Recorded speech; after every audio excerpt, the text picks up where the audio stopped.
Hello everyone, সবাই কেমন আছেন? আশা করি সবাই অনেক ভালো আছেন। সো আজকে হচ্ছে একটা সারপ্রাইজিং ভিডিও হতে যাচ্ছে।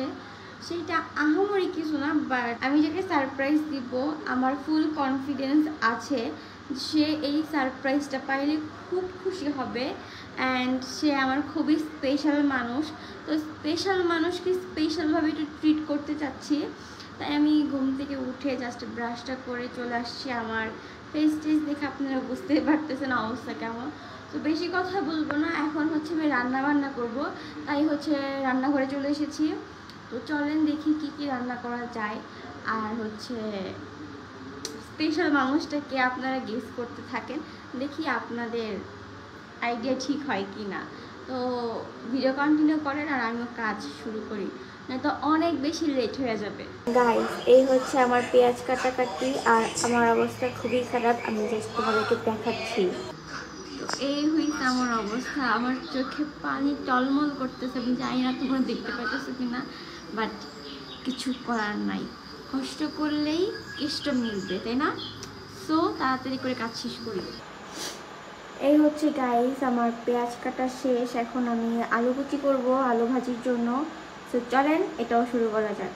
এরপর আমি অফ ক্যামেরায় মরিচগুলো কেটে নিয়েছি অ্যান্ড তার সাথে হচ্ছে আলু কুচি করে ধুয়ে রেখে দিয়েছি। এবার হচ্ছে আমি আলু ভাজি করব। আর তোমরা আজকের ভিডিও দেখে হাসাহাসি করবা না, কারণ আমার আম্মু হাঁড়ি পাতিল কোথায় রাখছে আমি নিজেও জানি না। তাই হাতের কাছে যা পাইছি ওগুলোর মধ্যে রান্না বান্না শুরু করে দিছি। তোমাদের সঙ্গে কথা বলতে বলতে আমি কিন্তু আলু ভাজিটাও বসাই দিছি। আর চলো আজকে তোমাদের সঙ্গে একটা সিক্রেট শেয়ার করব। সেটা হচ্ছে তোমরা সবাই আমাকে জিজ্ঞেস করো আমি কি খেয়ে এত মোটা হইলাম, আমার মোটা হওয়ার রহস্যটা কি। তো আজকে তোমাদের সঙ্গে এটাই শেয়ার করব। আমরা অনেক সময় বিভিন্ন কিছু নিয়ে কিন্তু ডিপ্রেশনে থাকি, আর এই ডিপ্রেশনের জন্য আমরা খাবার দাবার খাওয়া একদমই অফ করে দিই। এটা কিন্তু করা একেবারেই ঠিক কাজ না। সবসময় নিজেকে পরিপাটি রাখা এবং নিজেকে হেলদি রাখাটা ইম্পর্টেন্ট। একটা সময় এসে মনে হয় নিজেকে ভালোবাসা ও ভালো রাখাটা সবসময় জরুরি। খাবারে অরুচি ও চিন্তায় অনেক বেশি ওয়েট লস করে ফেলি আমরা, কিন্তু এই বাদাম নিউট্রিশন ও চকলেট শেক খাওয়ার ফলে তোমরা আগের চেয়ে অনেক বেশি খাওয়া দাওয়া করতে পারবা এবং এটা মুখে রুচি বাড়ায়, ক্যালোরি সাপোর্ট দেয়, ঘুম নিয়মিত করে আর মুখের চাপা ভাঙা দূর করে মোটা হতে হেল্প করে। যার প্রমাণ আমি নিজেই। মোটা হওয়ার জন্য ট্যাবলেট বা ওষুধ ব্যবহার না করে ফুড সাপ্লিমেন্ট ব্যবহার করাটা বেস্ট সিদ্ধান্ত হয়। আর এগুলি বিএসটিআই এর অনুমোদিত, যার কারণে সাইড এফেক্ট নিয়েও আমার কোনো মাথা ব্যথা নেই। আর আমি মনে করি এটা নিয়ে তোমাদেরও কোনো দুশ্চিন্তার প্রয়োজন নেই, কারণ এটা বিএসটিআই এর অনুমোদিত। প্রতিদিন সকালে একটা আর রাতে একটা এভাবে খেতে হয়। আর কম দামে নকল হতে অবশ্যই সাবধান থাকবেন। দাম বেশি হলেও ভালোটা আমি সবসময় সাজেস্ট করি। কেউ নিতে চাইলে অরিজিনাল পেজটা আমি মেনশন করে দিব, আপনারা সেখান থেকে নিতে পারেন। এরপর আমার আলু ভাজি করা শেষ হয়ে গেলে আমি সুন্দর করে বেগুনটাকে কেটে মেখে রেখে দিয়েছি। তারপরে হচ্ছে কড়াইতে শাক ভাজি করতে দিয়ে দিয়েছি, আর শাক ভাজি আমার প্রায় শেষের দিকে। তারপরে শাক ভাজিটা হয়ে গেলে আমি বেগুন ভাজি করতে দিয়ে দিয়েছি। আচ্ছা, আমি কি আমার স্পেশাল মানুষটাকে শুধু ভাজি দিয়ে ভাত খাওয়াবো? কি বলেন আপনারা? আপনাদের কি মনে হয় বলেন তো? আপনাদের মতামত কিন্তু অবশ্যই কমেন্টে জানাতে ভুলবেন না।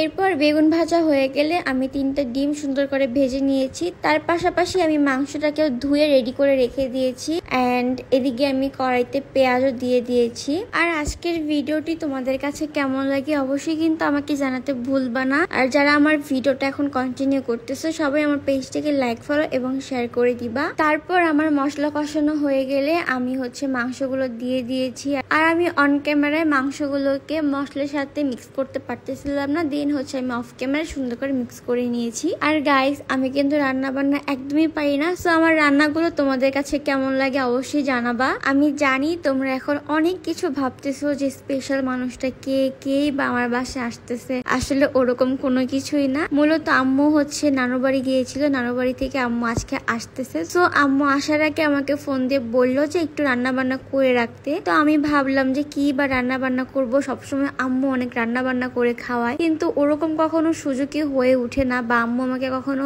রান্না করতেই দেয় না, সবসময় আম্মুই রান্না বান্না করে। তাই ভাবলাম যে আজকে যেহেতু একটু সুযোগ পেয়েছি তাহলে আজকে রান্না বান্না করে আম্মুকে খাওয়াবো আর তোমাদের সঙ্গে একটু শেয়ার করি। আর তোমরা কে কে আছো যে সুযোগ পেলে মাকে রান্না বান্না করে খাও আমাকে অবশ্যই জানাবা। আর আমার কাছে আজকে অনেক বেশি খুশি লাগতেছিল যে আমি রান্না বান্না করে আম্মুকে খাওয়াইতে পারছি। এখন তোমরা কমন একটা কমেন্ট করতে পারো, সেটা হচ্ছে একই কড়াইয়ের মধ্যে এতগুলো রান্না বান্না কেন করছো। আমি আগে বলে রাখছি যে আমার মা কোথায় কে রাখছে আমি জানি না, আর আমার হাতে তো সময়ও ছিল না যে 50টা কড়াইয়ের মধ্যে সবগুলো আইটেম রান্না করব। আমার মনে হয়েছে যে একটার মধ্যে ইনাফ আমি রান্না বান্না করতে পারবো, সো আমি আমার কমফোর্ট অনুযায়ী একটা কড়াইয়ের মধ্যে সবকিছু রান্না বান্না করছি। আর এখানে আমি আম্মু আর আমার আব্বু খাইতে বসে পড়ছি। তোমাদের কাছে আজকের ভিডিওটা কেমন লাগছে অবশ্যই আমাকে জানাতে ভুলবা না। আজকের ভিডিও এই পর্যন্তই। সবাই ভালো থাকবা, সুস্থ থাকবা, আল্লাহ হাফেজ।